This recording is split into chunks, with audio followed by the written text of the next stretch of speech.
When my grandson laughed in my face and told me I couldn't even use a phone, I didn't argue. I didn't scold him. I just smiled. A small, quiet smile, the kind a man gives when he knows more than he's letting on. You see, his name is Ethan. 19 years old, sharp-witted, a college sophomore who walks around like the world already belongs to him. He's my grandson, and I love him. But that day, when he mocked me in front of the family, it cut deep. We were sitting at the dinner table in my son Michael's house. His wife, Laura, had cooked a wonderful roast, and everyone was laughing, passing dishes around, talking about Ethan's classes, his professors, the parties, the football games. He had his phone in his hand the entire time, scrolling, texting, living in a world of screens that I could never fully understand. At one point I asked him, simple, curious, what he found so interesting on there. And that's when it happened. He tilted his head, grinned, and said loud enough for everyone to hear, "Grandpa, you can't even use a phone. What would you do with Instagram, huh? You'd probably post a picture of your garden and caption it wrong." Everyone chuckled.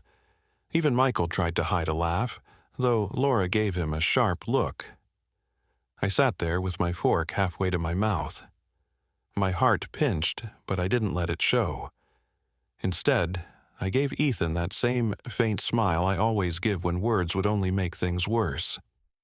He didn't know. He had no idea. I glanced at him, this boy I'd held as a baby, this boy whose college tuition was paid in full every semester. He thought I was just an old man who couldn't keep up, someone who got confused by Wi-Fi passwords and touch screen buttons. But the truth was that years ago, when Ethan was still in grade school, I built something. An app, a project I had worked on late at night after my wife passed away. Something that started as a way to keep my mind busy, but turned into something far greater.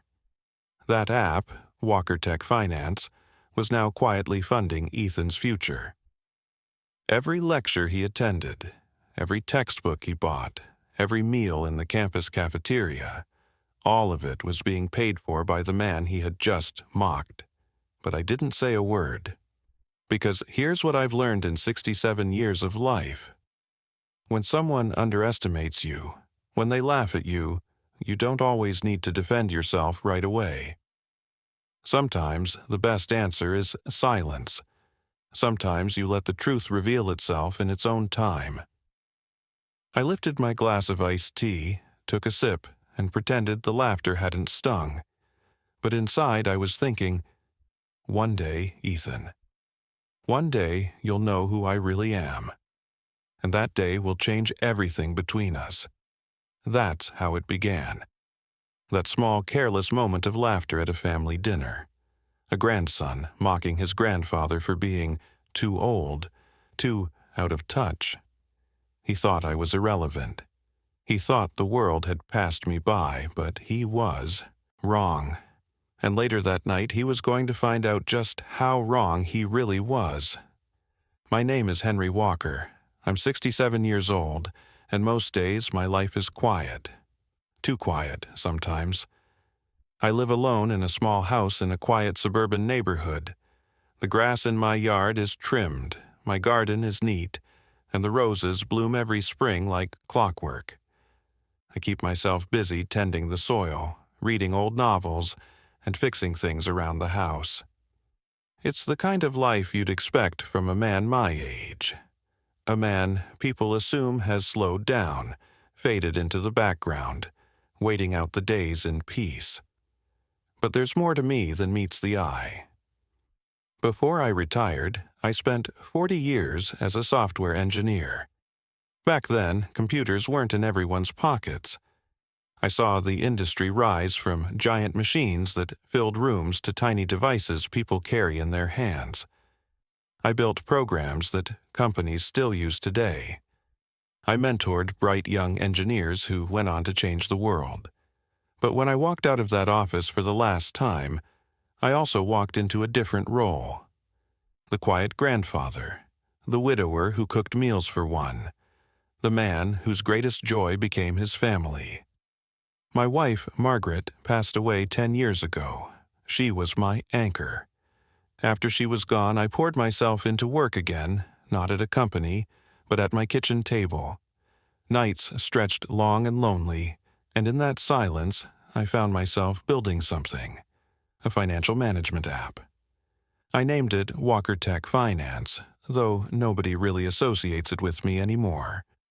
It started as a personal project, just code and curiosity, but it grew into something real, something people began to use, something that made money. Enough money, in fact, to cover my grandson's tuition without him ever knowing it came from me. That's the kind of man I am. I don't flaunt what I've done. I don't advertise. I just do what I believe is right and let the results speak for themselves. Ethan, my grandson, has no idea.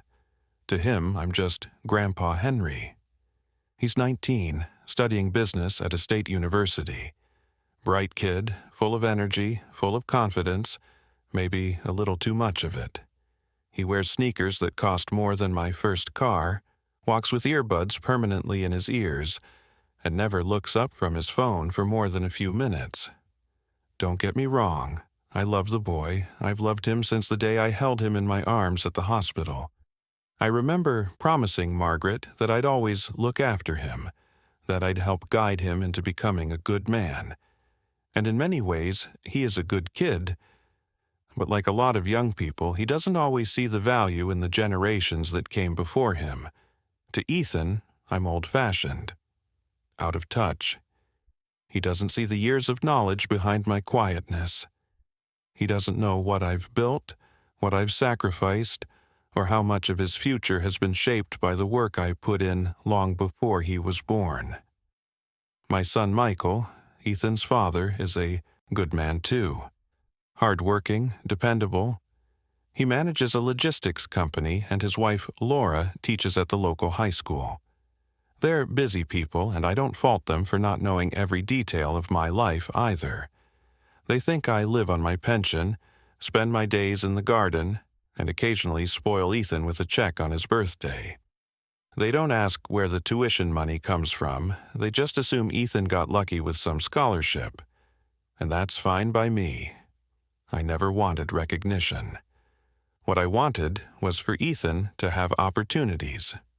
For him to walk through doors I never could.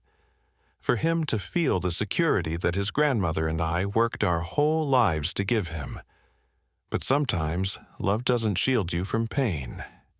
Sometimes the very people you sacrifice for can cut the deepest without even realizing it. That night at the dinner table, when Ethan mocked me, I felt every bit of the generation gap between us. He was laughing at the idea that I couldn't handle technology, the very thing I'd spent my life mastering. It wasn't just a joke, it was a dismissal, a sign that in his eyes I was obsolete. And yet, I stayed quiet, because my life has taught me patience. I know that the truth has a way of revealing itself, whether you force it out or not. I looked at Ethan across the table that evening, his phone glowing in his hand, his smile wide with youthful arrogance. He didn't know, he couldn't possibly know, but soon he would. It happened on a Saturday evening at my son Michael's house. Laura had cooked one of her famous roasts. Potatoes, carrots, everything seasoned just right. The smell filled the dining room, warm and comforting. I sat at the end of the table, my usual place, listening as everyone talked over one another. Ethan was in the center of it all. He had this way of commanding the room, even without trying. His stories about campus life had Michael laughing, and Laura smiling proudly. I sat quietly, enjoying the sound of my family together. That's always been enough for me. But then, as often happens these days, Ethan's phone lit up. He picked it up mid-conversation, thumbs flying across the screen. "Ethan," Laura said gently, "no phones at the table, please." He sighed, put it down for a moment, but not before smirking at me. Grandpa wouldn't even know how to use half the stuff on here anyway. The room chuckled, light-hearted. I tried to brush it off, but Ethan wasn't done. He leaned over and grabbed my phone, the old model I still carry. "Let's see what Grandpa's got here." "Oh, wow, this thing's practically an antique. Look at these big buttons," Michael chuckled. "Hey, don't give him a hard time. That phone works just fine." Ethan grinned wider, tapping around on my screen. "Do you even know how to text on this?" "Look, Grandpa, when's the last time you opened an app? Do you even have apps on this thing?" He held it up for everyone to see, laughing. I felt the heat rise in my face. Not from anger, but from shame. My own grandson, mocking me in front of his parents, treating me like I was some relic. Laura's smile faded. "Ethan, that's enough," she said firmly. But Ethan waved her off, still grinning. "Come on, Mom, I'm just joking. Grandpa's cool, but he's old school. He probably thinks TikTok is a clock." That line sent Michael into a quiet laugh he tried to hide behind his napkin. I caught it. I always catch those things even when people think I don't. I looked down at my plate, pushing around the food I'd once been enjoying. My heart sank. I wanted to say something, anything, to defend myself. To remind Ethan that long before he was born, I was writing code on machines bigger than this whole dining room. To tell him that the app paying his tuition every semester came from these same outdated hands. But the words caught in my throat. Instead, I gave the same faint smile I always give in these moments, the kind that hides hurt behind patience. Michael must have sensed the tension because he quickly changed the subject. "So, Ethan, how's that economics class going? Still as tough as you thought?" And just like that, the spotlight shifted. Ethan launched into a new story, waving his hands, boasting about his grades, about how he was sure he'd land an internship this summer. The laughter returned. The mockery faded into the background, but I sat there, quiet, invisible again. Inside, though, something was stirring. It wasn't anger, not exactly. It was more like a quiet ache mixed with a deep, unshakable truth. Ethan didn't know me, not really. To him, I was just Grandpa Henry, the man who showed up to dinner, told a few old stories, and carried around a phone that looked like it belonged in a museum. He had no idea that I'd once worked at the cutting edge of technology, that I'd built a company from scratch, that I'd created something that thousands of people now used every single day. He didn't know that the tuition he bragged about not having to worry over was covered not by luck, but by my sacrifice. And maybe that was my fault. I never told him. I never boasted about what I'd done. I thought humility was the right path, that he'd respect me more if I just stayed steady and quiet. But that night, as I sat there listening to him laugh, I realized humility can sometimes look like weakness to people who don't know better. When dinner ended, I excused myself early. I drove home in silence, my hands gripping the steering wheel tighter than usual. In my chest, a mix of sorrow and resolve burned like an ember. I wasn't going to lash out. I wasn't going to argue with him or scold him. That wasn't my way. But I knew one thing. The day was coming when Ethan would see me for who I truly was. And when that day came, the laughter would stop. I drove home that evening with the taste of humiliation lingering in my chest. Ethan's laughter echoed in my ears long after I'd left Michael's house. I thought about Margaret, my late wife, and how she would have handled it. She would have squeezed my hand under the table, given me that reassuring smile that said, "Let it go, Henry. One day he'll understand." That night, I sat in my living room, sipping a cup of tea, the house silent except for the hum of the refrigerator. I kept replaying the moment, Ethan holding up my phone, laughing at me like I was some clueless old man. Every instinct told me to call him, to tell him the truth about who I was and what I had built, to strip away his arrogance with one sentence. Ethan, I'm the one paying your tuition, and it's paid with the app I built myself. But I didn't, because something deeper held me back. Pride wasn't the answer. Anger wasn't the lesson. If Ethan was ever going to respect me, it had to come from his own realization, not from me forcing it into him. And so, I waited. Later that evening, my phone buzzed. A text from Michael. "Dad, sorry about earlier. Ethan was out of line." I stared at the words for a long time before replying. It's all right. He's young. He'll learn. But inside, I knew the lesson was coming sooner than Michael imagined. Around 10 o'clock, there was a knock at my door. I wasn't expecting anyone. When I opened it, there stood Ethan, backpack slung over his shoulder, laptop under his arm. "Hey, Grandpa," he said casually, as if the dinner scene hadn't happened. "Can I use your Wi-Fi? My dorm's internet is down, and I've got to submit something tonight." I stepped aside. "Of course. Come on in."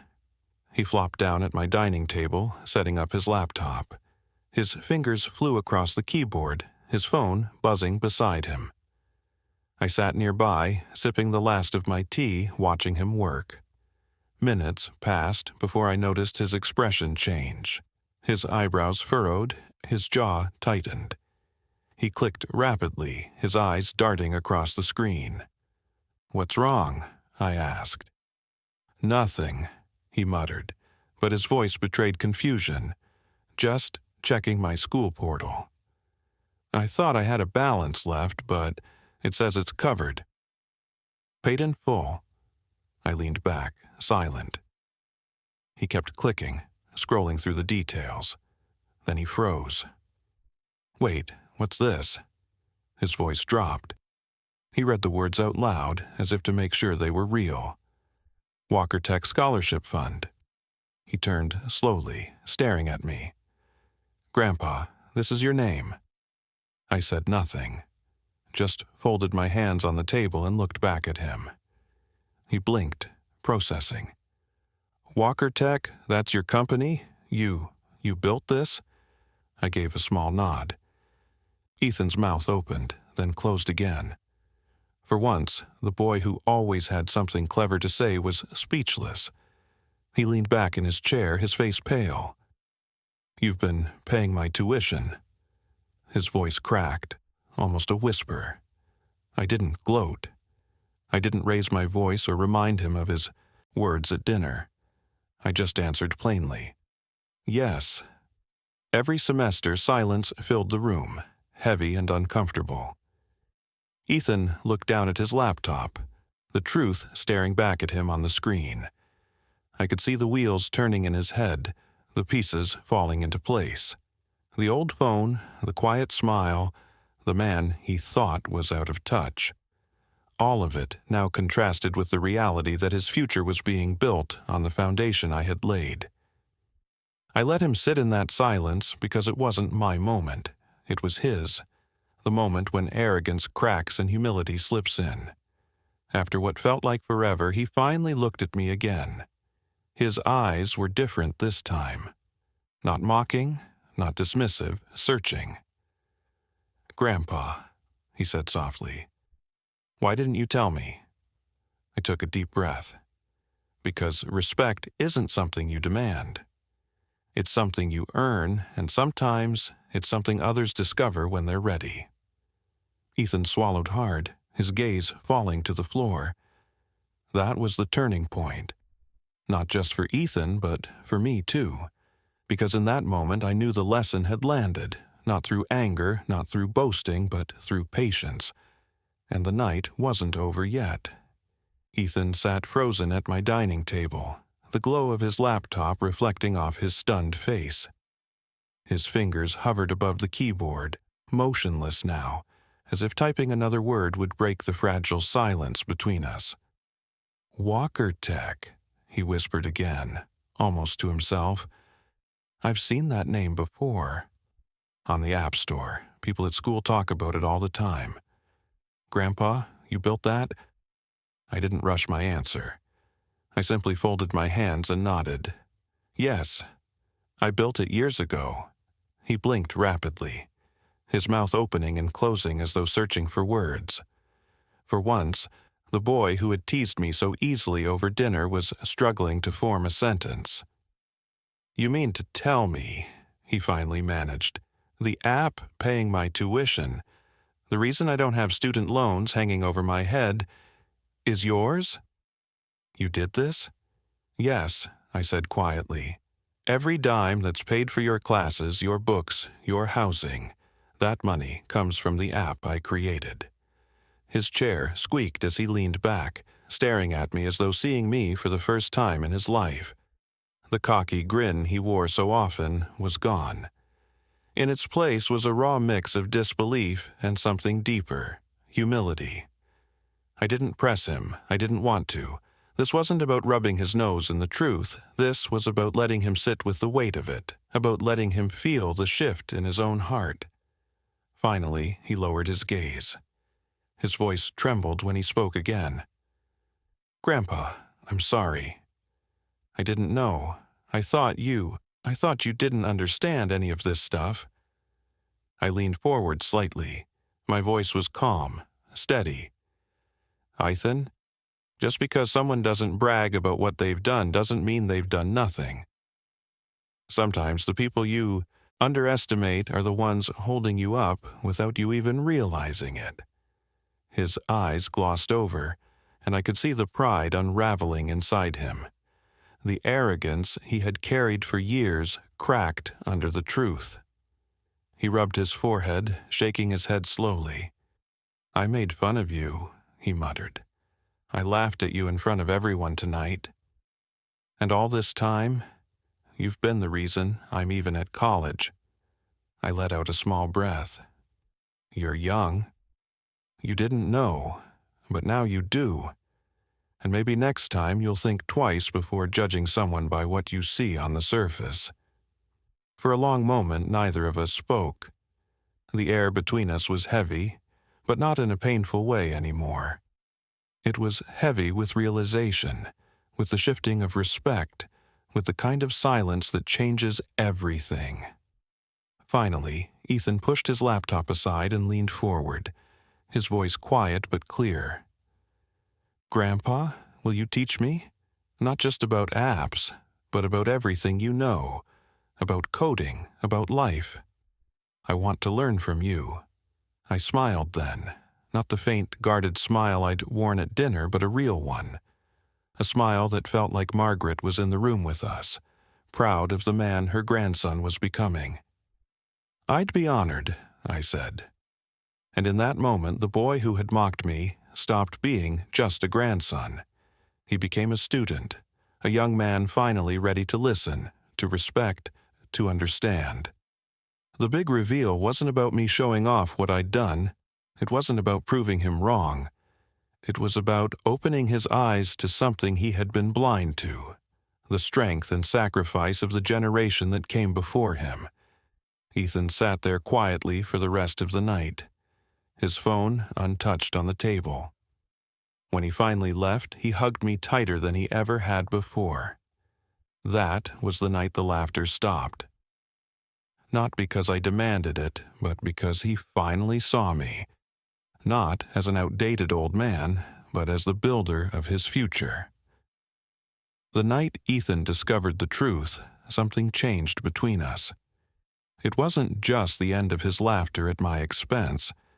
It was the beginning of something new, a shift, a bridge between generations that had been waiting, quietly, to be built. When he hugged me at the door before leaving, I felt a different weight in his arms. He wasn't just hugging his grandfather out of habit.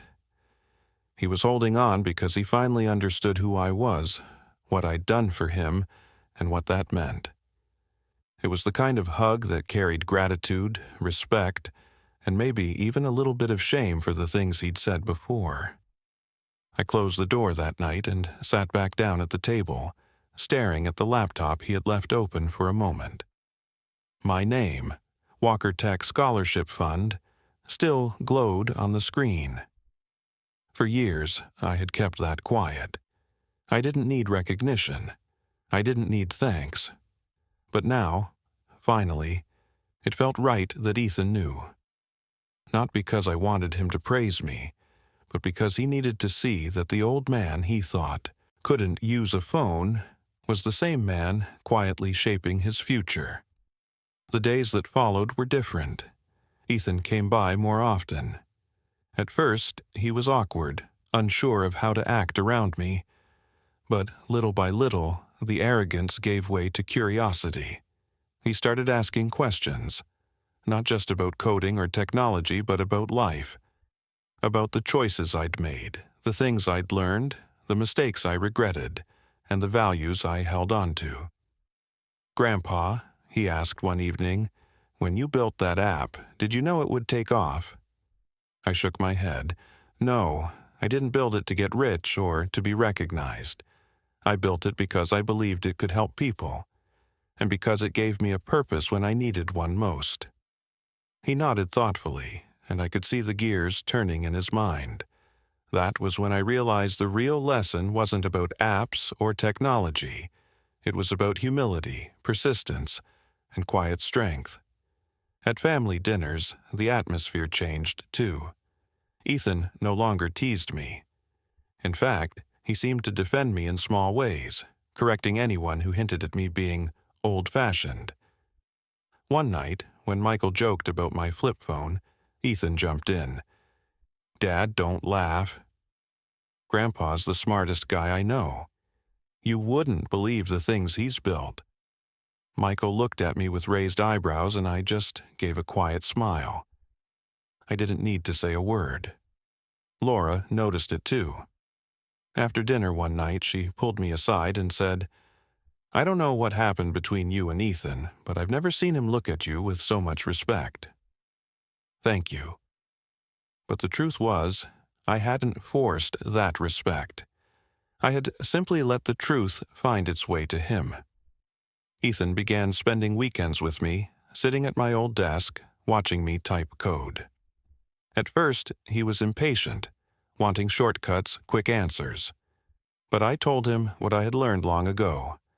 Anything worth building takes time, and anything worth keeping takes patience. He listened, really listened. And I knew then that Margaret would have been proud. Looking back, I realized that silence was my greatest weapon. When Ethan mocked me, I could have shouted, argued, demanded recognition. But what would that have taught him? That respect can be forced, that love is conditional. Number. By saying nothing, by smiling through the sting, I allowed the truth to reveal itself in the most powerful way possible. That night became a turning point not just for Ethan, but for me too. It reminded me that sometimes the greatest lessons we pass on aren't through lectures or discipline, but through patience, humility, and example. And for Ethan? It was the night he stopped seeing me as a relic of the past and started seeing me as a man worth listening to, a man he could learn from, a man he could be proud of. Now, whenever I hear his laughter, it's different. It's not mocking or dismissive. It's warm, genuine, the kind of laughter that tells me the bond between us is stronger than ever. And I think back to that moment at the dinner table, when I swallowed my pride and said nothing, when I let the sting of his words settle in silence. That silence became the loudest answer of all. Outro script. And that's the story of the night my grandson mocked me, and how silence taught him a lesson words never could. Life has a way of humbling us, of reminding us that respect goes both ways. Sometimes the people we underestimate are the ones who have been holding us up the entire time. If this story touched you or reminded you of someone in your life, I'd love to hear your thoughts. Drop a comment below, I do read them, and your stories matter just as much as mine. And if you enjoyed this video, don't forget to hit the like button. It really helps more people find these stories. Share it with a friend or family member who might need the reminder, and of course, subscribe to the channel for more true life stories like this one. Thank you for spending this time with me today. Until next time, take care of yourselves, and remember, sometimes silence speaks louder than anything you could ever say.